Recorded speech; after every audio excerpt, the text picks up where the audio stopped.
لیکن جنہوں نے کفر اختیار کیا ہے ان کا کوئی مولا نہیں ہے. تو اللہ مولا مومنین کا ہے، اللہ ولی مومنین کا ہے، اللہ ولی متقین کا ہے، اللہ ولی صالحین کا ہے. یہاں تک اگر بات کی وضاحت ہو چکی ہے تو یقیناً ہم یہ سمجھ سکتے ہیں کہ ہم کیا ہیں.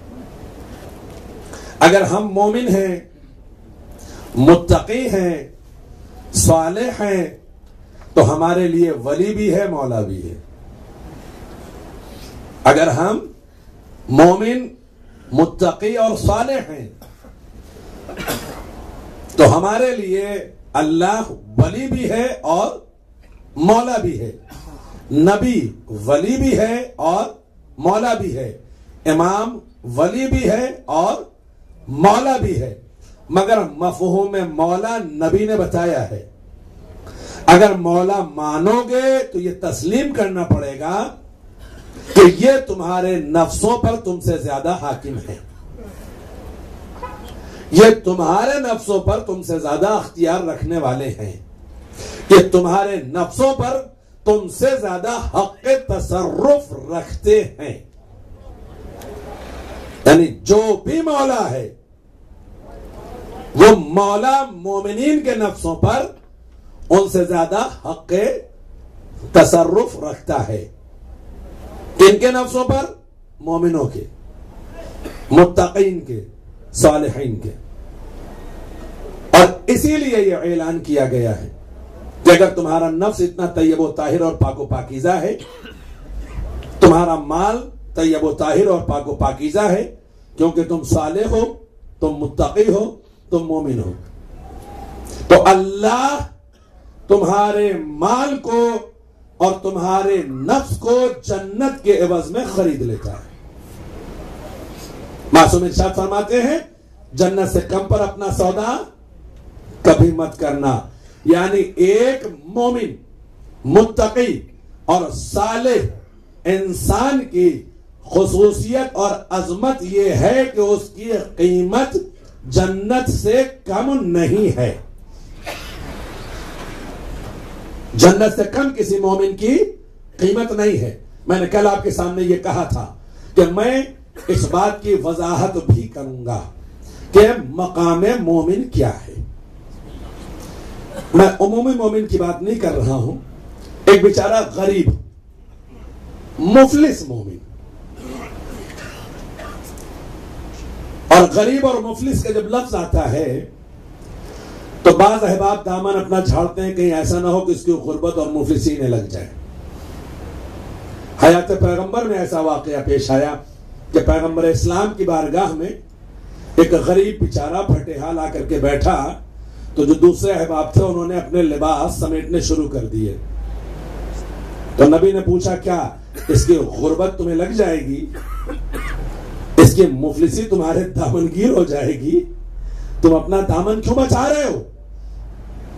تو تصورات انسانی میں، ذہن انسانی میں، فکر انسانی میں کبھی کبھی ایسا بھی ہوتا ہے کہ وہ یہ سمجھتا ہے کہ شاید اس کی غربت، مفلسی کہیں اس کے دامنگیر نہ ہو جائے.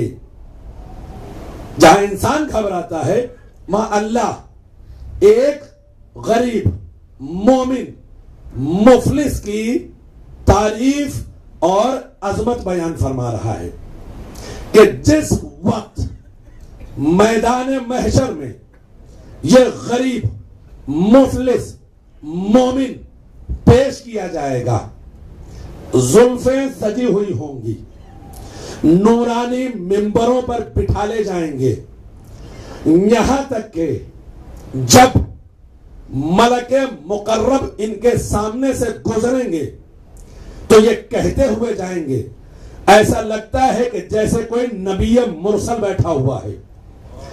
جب انبیاء مرسلین گزریں گے تو یہ کہتے ہوئے جائیں گے، ایسا لگتا ہے جیسے کوئی ملک مقرب بیٹھا ہوا ہے. اور یہ بیچارہ غریب کہے گا نہ ہم ملک مقرب ہیں نہ نبی مرسل ہیں، ہم ایک غریب مفلس مومن تھے، ہم نے اپنی زندگی صرف اطاعت خالق میں بسر کی ہے. ہم نے اپنے زندگی صرف اطاعت خالق میں بسر کی ہے، نافرمانی پروردگار کبھی نہیں کی۔ آواز قدرت آئے گی، اے میرے بندے، میں نے اس کائنات میں تجھے غربت میں اس لیے نہیں رکھا کہ تجھے ذلت و رسوائی کا سامنا کرنا پڑے۔ میرا مقصد صرف یہی تھا کہ اس حالت میں اگر تو مجھ سے ہمیشہ لو لگائے رہتا ہے تو تو اسی حالت میں مجھ سے متصل رہے اور میں اپنی رحمت تجھ پر نازل کرتا رہوں۔ اللہم صلی علی محمد، میں اپنی رحمت تجھ پر نازل کرتا رہوں۔ میں تجھے اختیار دیتا ہوں، اس میدان محشر میں ایک نظر ڈال، اس میدان محشر میں نظر ڈال، اگر کسی شخص نے ایک لقمے سے بھی تیری مدد کی ہو تو تجھے اختیار ہے اس کے ہاتھ کو پکڑ لے اور لے کے جنت میں داخل ہو جا۔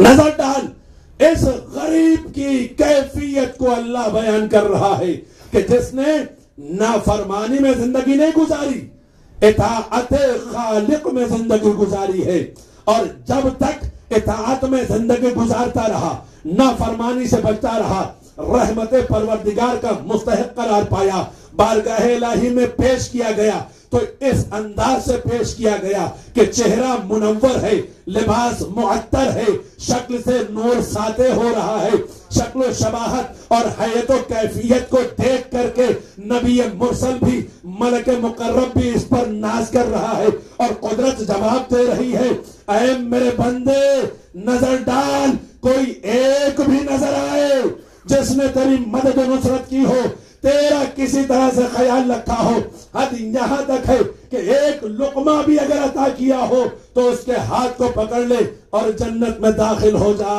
جہاں یہ عزت و شرف اللہ اپنے اس مومن بندے کو دے رہا ہے، تو کون ہے بشریت میں جو اس بات کا اندازہ لگا سکے کہ جو اطاعت میں مومن زندگی گزارے تو میدان محشر میں اسے اللہ اتنا مقام عطا کر دے جو پوری زندگی اپنے نفس کو بارگاہ الہی میں پیش کر کے امیر المومنین بن جائے۔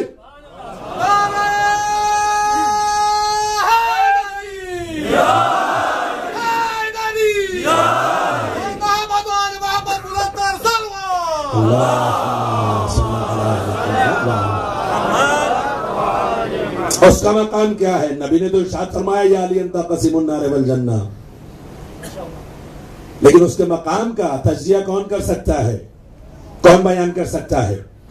تو ایک مومن کا مقام، منزل، اسی لیے بار بار درخواست کی جاتی ہے، علماء اور صالحین یہی درخواست کرتے رہتے ہیں، کبھی مومن کی توہین نہ کرنا، کبھی مومن کو بے عزت نہ کرنا، کبھی مومن کو ذلیل نہ کرنا، چاہے کہ وہ غریبی ہی کیوں نہ ہو، چاہے کہ وہ مفلس ہی کیوں نہ ہو۔